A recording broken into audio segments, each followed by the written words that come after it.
All right, limited today will be K1 with his knee, Tart with his stinger, out Staley with his vet day, and then Zacha with his groin. I'm curious, with Nick's performance week over week, how has that affected you as a play caller? Is it giving you a little bit more confidence to throw some more things at him? Yeah, you get you always have an idea of what they can do, but the more you play with a guy, the more you realize you can take more risks because if it's not the exact look, it's still not always going to be a bad play, or vice versa. Sometimes it's, hey, I can't take too many risks because I know if I call it right, it'll be good, but if I call it wrong, it's going to be 2nd and 20. So those are things you kind of learn how to manage the game within the game. Does it open up more of the playbook for you, though? Yeah, and I mean, Nick's been real consistent. There's a number of times that I haven't called a good play, and it's hasn't ended up bad, and that's what allows you as a play caller to be more aggressive. You always want to call the perfect one. Sometimes you got a smaller chance at getting it, but if the risk reward, if the risk isn't as low, then you feel a lot better doing it more. When you're coaching Nick to go against a defense that disguises coverage as well as Vic's team does, what's your approach to that? You talk about the coverages all week, but you also try to put in plays where the coverages don't totally matter, that you don't have to read the coverage to know exactly where to go. There's a progression, and you can see it with the clicker in your hand, and you can see it sometimes from the sidelines as a coach where guys are moving, but I think it's a little harder to see it in the pocket when some pretty good pass rushers are going at you. So, sometimes when one guy's covered, that tells you what the coverage is without having to see the whole thing. So you just try to simplify it that way to where he doesn't have to decide before the snap. Is Vic unique in that sense, with the way he disguises coverages as far as coordinators go? Vic's just unique in that everything's tied together, and whatever you think you have on them, it could be good, but they have a counter off of it. And it's very, very similar to our offense. I mean, there's a scheme you got to run to stop a certain play, and whatever scheme you do to stop that play, you opened up another play, and that's really how their defense is. I mean, they're going to have a defense that completely shuts down a play, and then you got to go to the next play, and if you hit them on it, they're going to adjust something, and that play is going to be over very fast. So you just got to keep playing the game within the game. Along those lines, what are the characteristics of a Vic Fangio defense? What do you're going up against? Yeah, I mean, it's very sound. It's not risky. They play sound, but they keep everything boxed in. They're very good in their front seven. They have the personnel to do it and the scheme to do it. With their edge setters, they have big guys inside who don't have to move at all because of how well they set the edge on the outside, which helps your linebackers not have to be in much space. And they play physical. They've always had a pass rush. And they do it different ways of it. They do have some pressures and stuff, but they rarely run pressures that makes their coverage vulnerable. You got some continuity at the coordinator position now. I mean, do you see that studying this year versus when you played them last year, for example? I mean, do they seem faster and more well-versed in what they're doing? I thought they were very good last year. There weren't many holes in their defense last year. It was tough to get a big play on them, and they had some good players, and they've always had a good scheme. And then they added an elite player, which their whole defense is playing this scheme another year. They've stayed healthy, which makes everyone get better, which I thought they were close to one of the better ones last year. And then you add in a guy like Khalil, and the results are pretty predictable. Are there similarities between Fangio's defensive philosophy and Robert Saleh's? Yeah, very much so. I think, the way they run their coverages and stuff, there's different foundations and stuff, and their 3-deep's different than our 3-deep, but it's the way I just described Vic, and it is extremely similar, and Saleh's worked with them before, and, they're very sound. They take calculated risks, but they never do anything stupid. Does he specialize certain plays for Khalil to make those plays, or is that just Khalil? No, that's just Khalil. I mean, they drop in coverage a lot of the times. He plays their defense just like the same outside backers did when they were here, just like the guys did last year. Khalil's just as good as anyone to ever do it. Kyle, in overtime when Breida had to come out, why didn't you go back to Jeff Wilson? He's been putting the ball on the ground a lot. Why have that confidence in it? Well, you have 3 backs up, and our third back was mainly for special teams, and we would have gone with him if Jeff didn't feel he could go in. But Jeff did struggle with those plays. He did come back and make a number of special teams plays during the game. Made a big tackle after his fumble. You know, the personal foul that he got was unfortunate. I haven't seen it, but you know, he was throwing the ball back to the ref, and it hit a D lineman walking between it. So I'm not mad at the ref for it too. He can't really tell that, but the fumble was huge, and especially doing it a few weeks in a row, that's why he didn't give many opportunities. But when Breida came out, you know, Jeff's someone we talked to throughout the game. Someone Bobby's looking in his eyes every single play. You can tell a guy who wants to go back in and a guy who doesn't want to go back in. And Jeff wasn't trying to hide and just hope to get out of it. He wanted an opportunity, and we were confident to give that to him if it presented itself, and it did when Breida went out. So now what does he have to do to eliminate these fumbles? What is there a common thread that's the reason he's putting the ball on the ground? I mean, you got to hold on to it. They say there's 6 points of pressure. There's probably 100.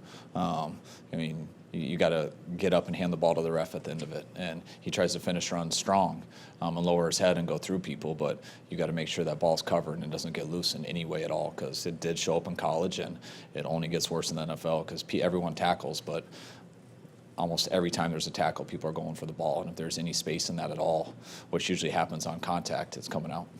What gives you hope or confidence that he's the kind of player who can fix this issue? We'll see it. I mean, I do hope, and I do have confidence that he can, because we see him every day. We like the person. He works at it. The game doesn't seem too big for him. He's very well liked around here, not just because he's a friendly guy, but because people respect how he works and what he does. Jeff's not going to sit there and make excuses. He knows exactly what he did and how big that could have cost us. And he's going to get another opportunity, and I hope he lives up to it. You've done a lot of your work on offense and that 21 personnel grouping. Is the next step, maybe going into next year, being able to build out the roster so you can be a little bit more versatile and strong in other personnel groupings as well? Yeah, I wouldn't say it's the next step. It's just what's your personnel situation. You know, we've always used 21 a lot, and we always will, but you know, we've used it more this year than ever, and that's just because it's our best personnel grouping. You know, you have a fullback out there, and it can help you manage the game better, always put you in a position where you can run or pass. You try to be 50-50 in those situations, and it takes a lot of pressure off the quarterback, and which leads to the O-line and even the receiver. So, you know, we didn't go into this year planning saying, I don't even know what the percentage is, but I'm just going to say 65, 70, I don't know. We didn't plan on it being that much. That's just how the year plays out. Kyle, your most productive pass rusher is a defensive tackle. Aaron Donald's leading the league at defensive tackle. That hasn't happened in a long time. A couple other guys, interior guys, are pretty close to the top. Do you see anything around the league generally that would explain that trend? I just think the guys you mentioned are pretty good players. I mean, I don't know if Warren Sapp was up there, but I would guess he was. He was pretty hard to block. You know, it's going against Albert Hainsworth in his MVP years when he was at Tennessee. That was extremely tough. To me, it just makes sense. If you got a real good pass rusher, why don't you want him to be closer to the quarterback than farther away? But you can't just put your best pass rushers inside all the time. You got to have some size to you also, because there's a lot of different type of runs you got to deal with. So, but if you do have the size to handle those runs and you can be the pass rusher like the guys we've mentioned, I don't know, I think it'd make more sense to be closer than the quarterback than farther away. How disruptive is it, like if you look at DeForest applying that kind of pressure in the middle, not just individually, but how disruptive is that for an offense? Extremely. I mean, you can have guys get up the field all day, and if there's nothing in the middle, all the quarterback has to do is step up and just let those guys run around them and have a true pocket. Even if the tackles aren't just truly blocking the guys one-on-one, just stay inside out, run them up the field, and tell the quarterback not to get deep. That's extremely hard when you have guys on the inside. You tell them not to get deep, but guys are in his face. And so you either run into them or get balls tipped, or you back up, and that's when the edge guys get sack fumbles. John, you both said over the last few months that you thought you were competitive in the trade for Khalil Mack. Have you gotten any closer to, you know, what the details were, what ultimately swung it for Chicago? I mean, I think you'd have to ask the Raiders. But it takes two teams to get it done, and we went as hard as we could on it. Did you have an idea that there might be an opportunity or two for Selleck to make a play, given the attention paid to George?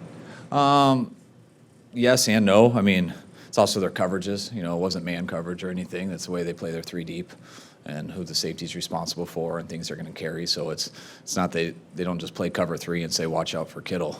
It's cover 3. You know, it's 3 deep, 4 under, and they have certain rules.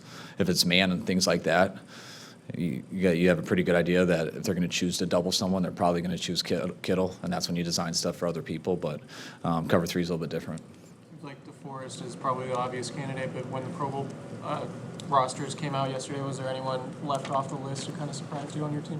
Yeah, I thought we had a number of guys that I thought had a good chance. You know, the DeForest one shocked me. I thought that was done. So that was the one I felt for the most. But, you know, it's always gets sensitive if I leave someone out. But I thought Staley had a chance. You know, I definitely thought Buck would make it.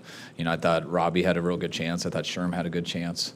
I'm sure I left someone out, but those were the guys.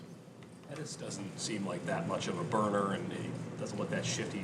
But he keeps getting open. He keeps making plays. Is there sort of a sense that we couldn't pick up as people kind of haven't played the game that you can notice from guys like a Pettis who have kind of broken through lately? I mean, if you just watch how Pettis moves, I think he has pretty freakish body movement. You know, it's the way he glides, or he almost Euro steps as he runs routes and stuff, and that's a talent. You know, it's the obvious talents are the guy who runs 4.2 or the big explosive guy where you have like a Julio, and you also can see Marquise's speed. But I mean, you go look at some of the best receivers, it's not usually always that, like over time. I mean, Jerry Rice is always the best example and stuff, but Pettis is pretty unique in how he moves and how coordinated he can control his body in some awkward positions, and that's why I think he's been such a good punt returner, and he's got the hands too. How encouraging is it to see him now kind of find his way on the NFL field leading into next year? It's very encouraging. I'll definitely make a point. He hasn't found his way fully yet. He's still got to keep going. But Pettis, I mean, he's had the ability to do it since he got here, and that's why we're excited to get him.